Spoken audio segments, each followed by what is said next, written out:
Pretend you're a board member of a small nonprofit. You and your other board member friends just fired the executive director at your organization.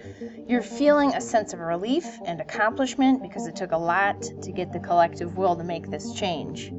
But in that moment, you're also starting to realize you have no idea what comes next. In today's episode, Amy Arcand and I talk about how this interim director thing might be just what the doctor ordered. Welcome to Charity Therapy, a podcast about building better nonprofits. I'm your host, Jess Birken. All right. Hi, I'm Amy Arcand. I own Willow Consulting. My specialty, I think, and one of the things that I love to do is interim nonprofit management. So I tend to come in to organizations when they're going through some sort of transition at the management level and take over management for like 3 to 6 months and help them get stabilized and set up for their new permanent director to be successful. Coming into my 7th year, and I love what I do. So, right on. Yeah. Always fun to work around people who love what they do, right? Isn't it? Yeah. Well, they're better at it, right? True. Well, thank you so much for being here. I'm super excited to have you on the podcast today because I wanted to talk a little bit about your interim executive director work. I think that's something that a lot of nonprofits might need or go through, but it's probably something that doesn't get talked about very much because it's often maybe the result of some sort of internal crisis that happens or, some other weird event where they like lose their charismatic founder or something. That's what I'm imagining. Yeah. How do you find that people get into this situation where they need an interim exec? Yeah, lots of different ways. I think you nailed that. So, one of the easiest ones is when they have a good executive director who's run a good organization who's just ready to move on to their next big thing. And so a lot of times that tends to be a stable organization that has just a need for some time to get from point A to point B where they have, so they can do a good search. Because a good search can take a while especially if you have an organization that is on, a really stable, strong organization and they want to continue that search can take a while. So that's one example. I've certainly been involved in other examples where maybe there has been a problem where they've fired their executive director, they've fired some of their top staff, there's kind of a major transition, perhaps the board has turned over and want to go in a different direction. Maybe there has been some internal mismanagement and they've needed to fire someone. And in that case, usually you find an organization that is not in the best of shape and needs a little bit of a longer interim period, perhaps, to get back on their feet. Sometimes it's just somebody has gotten into a position, maybe they have been promoted or moved into a position that that isn't necessarily the right fit and that they need to move away back into it. So a lot of times you'll get that in smaller organizations where somebody maybe was a really good organizer or a really good program person and then they the executive director leaves and they just promote them to executive director, which does take really different skills. Right. And so, but, of course, it's easier maybe for the board to make that decision. It's a known person who's been with the organization for a while, and sure. And that's an easier choice. So, I think that's a natural instinct, too, especially because it's hard. There's not a lot of places to promote in small nonprofits, and so you want to reward your hardworking, great employees, but sometimes, I think there's some data even around managers like underperforming as managers, like because if they were a great sales rep and now you make them a manager of people, it's like, well, that really doesn't translate. Those are really different skills. So maybe you have a great program person who is really good at, kind of the mission or the heart of your organization, and they're out, whatever it might be, working with, people who are homeless or people who are in a battered women's shelter or as a community organizer, and then all of a sudden they have to be like in charge of the books and the fundraising and the setting the direction for the organization and management of people, and all of those things take different skills. It's very different to work on mission delivery. It's like working in the business versus on the business is something that we talk about in the for-profit sector a lot. So I can see how that would happen. So board gets itself into this mess, and then they decide to bring in an interim ED, right? And sometimes you are that person. Yes. What do you do? What do I do? Like, I feel like part of the question is, why don't they just hire? And so it's almost like, somewhere there are very thoughtful boards who are understanding from maybe their corporate background that you're going to need a long time to find the right person. Right. Is that accurate? Yeah. So let's break it down a little bit for like sort of in me or in my experience, I found that there's sort of two categories, right? To how the organization, it's a natural transition, and that board just needs some time to make a decision compared to, everything has just blown up. We're in chaos. We don't know what our next step is, right? And so the approaches are very different.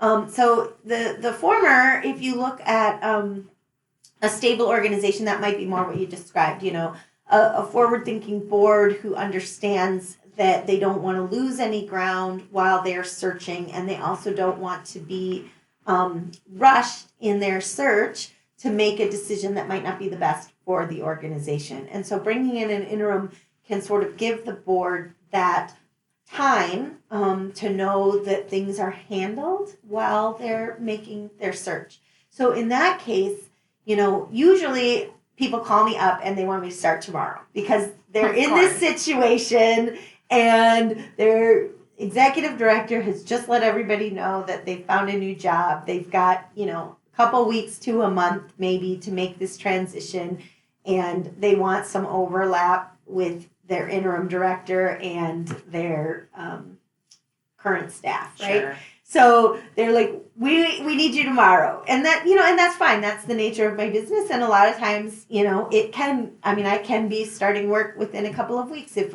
I have openings. But so anyway, they call and they say, we want you to come in, and then you come in, and the first thing you always look at is staff. Is everybody, how are people feeling, right? Mm-hmm. So how is the board feeling? How is the staff feeling? How are you, where, if any, are the, I don't know how to say it exactly, but, where are the pieces that are not working? Where are the landmines? Is there anything that we need to work on fixing? Yeah, exactly. Like the potential people problems. Yeah. You're sort of taking their temperature. Yeah, because people are nervous during transitions, right? They don't know change for some. Well, for me, I just look at it as the process of becoming different. And some people, and that doesn't scare me, but for some people, really having to give care to people who are maybe change averse, where they're nervous, this is their job, they don't know what's coming, that's bringing on anxiety or other things. So wanting to be careful in that situation. And, in that situation, you can, if the board is moving forward with their search fairly quickly and they find the person they want, that can be a 3-month type scenario, 3-4 month scenario. But the organizations where there's some chaos going on, maybe I was at one organization where they had fired their 2 staff at a board meeting and didn't really know what the next step was. You always find that with boards, that they might, especially with volunteers and smaller organizations, if they really want to change their leadership, they tend to not, they'll focus on that change, right? So the board will get together, and it's hard for a group of volunteers to coalesce around the idea that they're going to fire their executive director.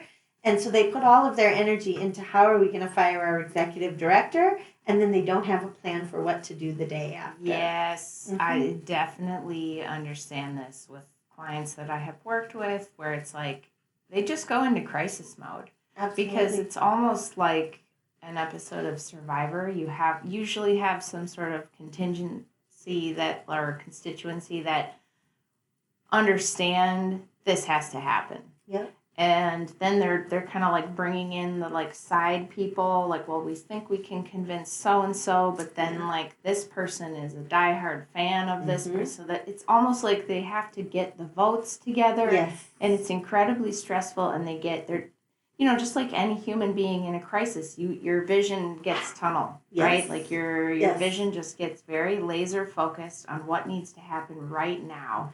And nobody is sort of thinking about what happens tomorrow. They're just like, we got to get to this point. This is our urgent crisis.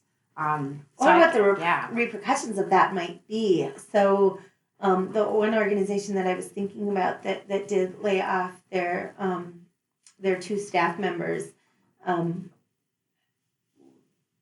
there was some community repercussions for that. So there was a big meeting at the next board meeting where community members packed the room. I mean, you couldn't even get in the door of their office. Sure. People were loud.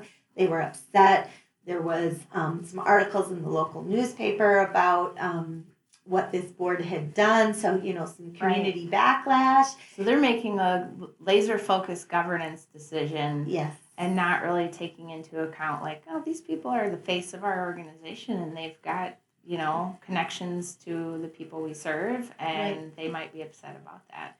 And so even in some of those cases, even if maybe that's the right decision for the organization, the process for how you go about it is important, right? So, I mean, a lot of times what I'll see is that, like in this case, it was the right decision, I think, for the organization and where the organization wanted to go. They're in really good shape today, but the process and how they went about it could have been improved.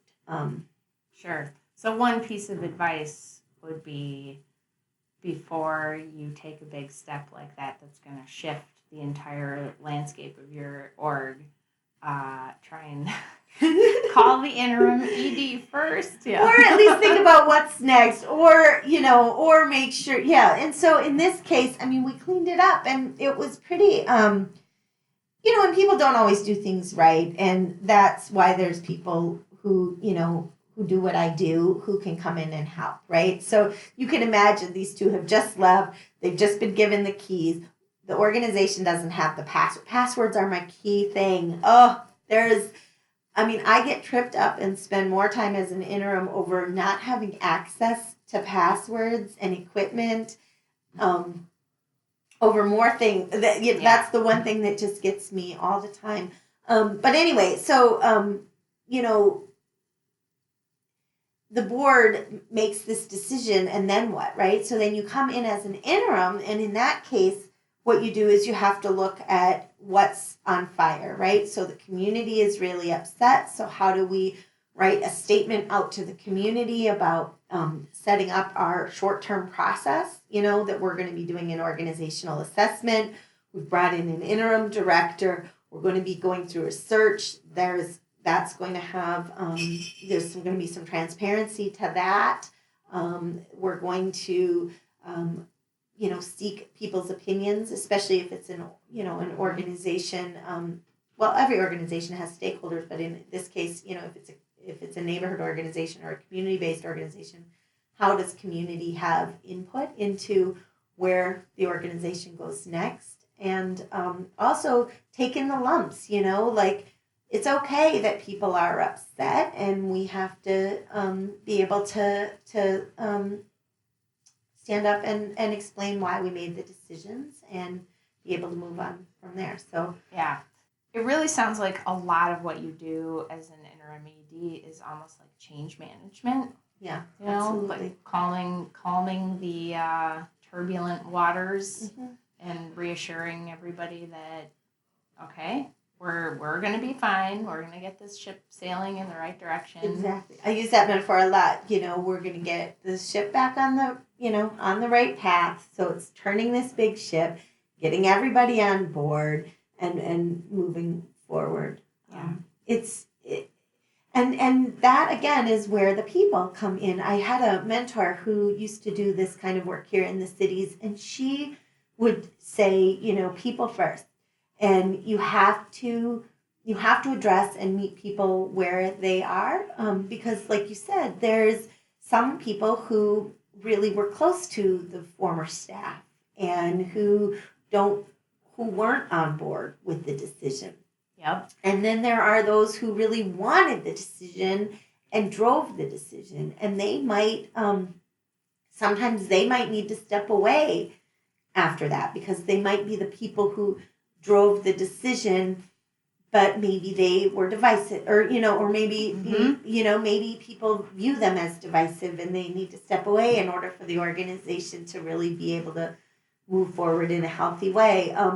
Same with people who maybe were diehard connecting to the former staff. So people may need to leave during a transition, just because. For the organization. Yeah, for the organization to be able to move forward. I also think there's a thing that happens where some people are. It's like they knew that the situation was bad, but it's like more comfortable with the devil you know than the devil you don't, and Right. they just sort of resent the fact that everything, like, people don't like the ground moving under their feet, and it's just like, well, that was messed up, but at least I knew how to placate that crazy ED we had, or whatever Right. it is. Yeah, one of the things that I'll often say is that especially maybe if there was a founder or an executive director who's been there for a long time, sometimes there is a need. I would say that the board work is on that foundation, right, of a house. And so if you take the house metaphor, you've got the basement, and that's the foundation for everything else to be able to be built upon. Mm-hmm. If you use the house metaphor and the basement as being the foundation of the work that a board does, the executive director who has been there for a long time may know where the cracks in that foundation are. They're able to contort themselves to put one hand here and hold it up, and this other one over here, and a leg here. And they know how to hold the organization together because they've been doing it for a long time. They founded it. They've got relationships, all of those things. But what I've seen oftentimes is when that person leaves, things start to crumble because the next person doesn't know how to contort themselves in the same exact way in order to be able to hold up that foundation. So they don't know where the cracks are. They don't have those long-term relationships.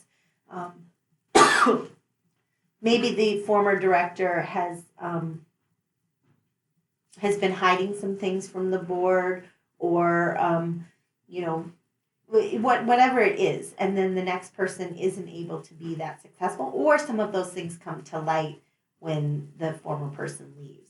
And so a lot of times as an interim, my job is to come in and find where those cracks are and get them fixed before the next person comes in. So my job as an interim is to set the next person up to be successful. Right on. And so that they don't have to come in. And that's, I think, one of the beauties of bringing in an interim, especially if you've been going through somewhat of a transition that maybe is a little messy, is that I can come in and take the lumps, right?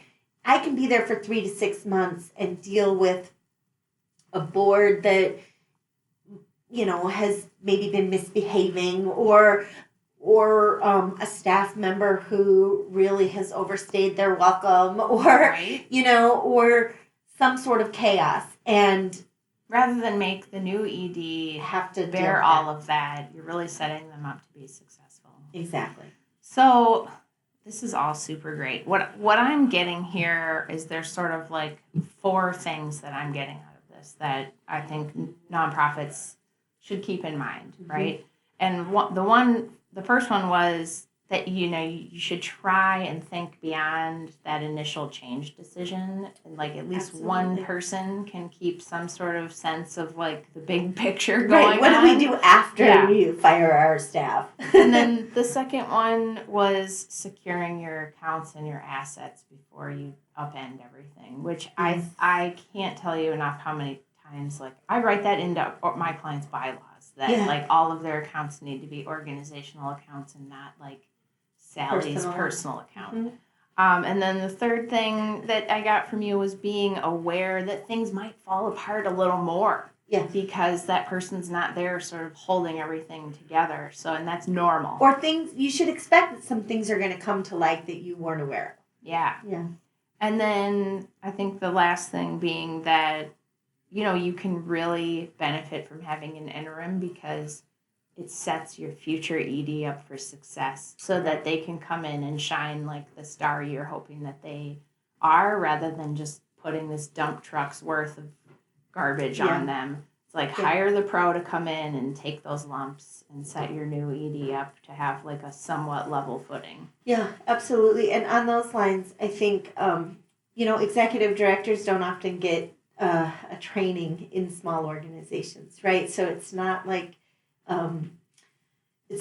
there's a 2-week training period where somebody goes over the mission and the direction and here's how you do this and here's how you do that. Right? Yeah, you're the boss. Figure it out. We're just volunteers. And so oftentimes that's something that I can help provide as an interim too. So I've been able to go and see the things. So I can say, because oftentimes we'll do an organizational assessment as part of the interim work.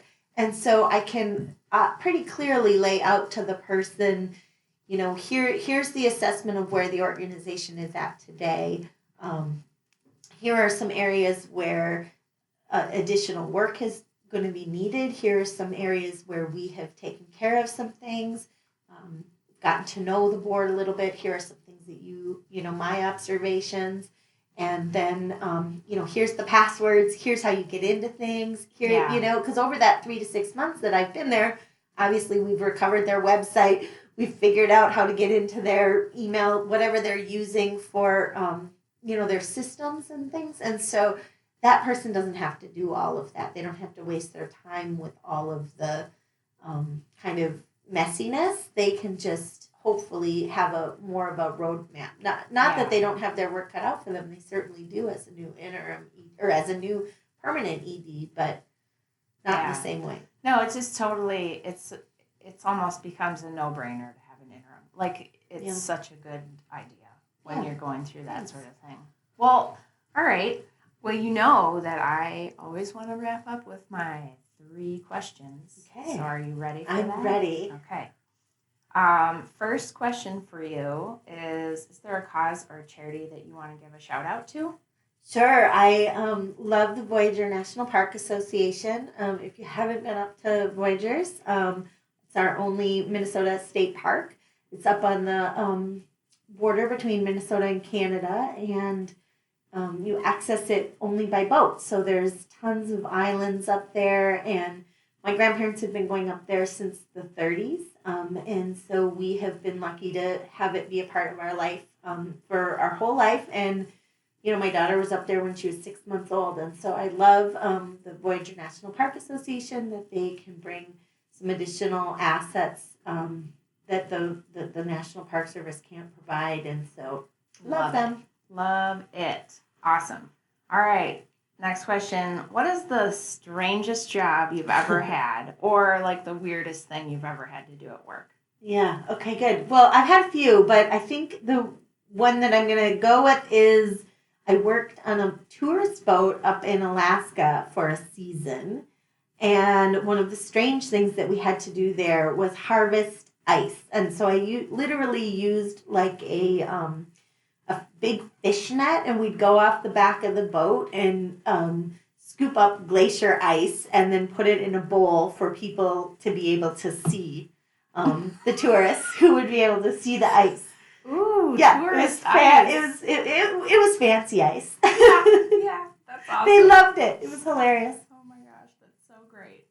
What advice would you give to a new ED who's taking over for an interim director after transition? Oh, yeah. What advice? I try to stay out of the muck and be forward looking. And certainly kind of own your role from the beginning. There are clear lines between the role of the board and the role of staff, and don't give your roles away, and then also don't tread too much into the roles of the board. Understand your lane, and own your lane. That's great. I love it. I love it so much. Good. Amy, thank you so much for being here. Yeah, it was really fun. Great. Thank you. Folks, I know you agree that was great advice from Amy. Don't live your executive director life looking in the rearview mirror. Own your role and respect the role of others. It's good stuff. All right, folks, that's our show. Be sure to follow me on Instagram or Twitter at Jess Birken. We want to hear from you. Send us a message at our website, charitytherapy.show. And don't forget to subscribe to our newsletter at birkenlaw.com/signup. Charity Therapy is a production of Birken Law Office, PLLC. Our theme song is by Whalehawk. And remember, folks, this podcast is produced for your entertainment and is not a substitute for actual legal advice.